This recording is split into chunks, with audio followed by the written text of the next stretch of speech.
તળાજા તાલુકાના ઉચડી ગામે ઉચડિયા હનુમાન દાદાના મંદિરે દર શનિવારના અન્નક્ષેત્રના દાતા શ્રી નીતિનભાઈ કાપડિયા ભાવનગરવાળા અને એક અન્ય આજના દાતા વલ્લભભાઈ ભવાનભાઈ વળિયા બંને દાતાઓ દ્વારા આજરોજ ઉચડિયા હનુમાનજી દાદાને મહાથા ધરવામાં આવ્યું અને હનુમાનજી દાદાની આરતી ઉતારવામાં આવી અને ઉચડિયા હનુમાન દાદાને 51 કિલો ખારેકનો મહાપ્રસાદ ધરવામાં આવ્યો।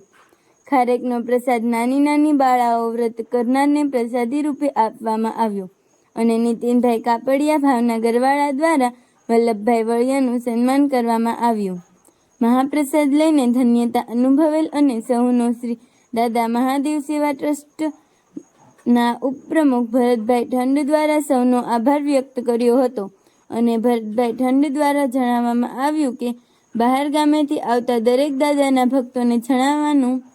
દર શનિવાર અને અમાસના દિવસે અન્નક્ષેત્ર શરૂ રહેશે।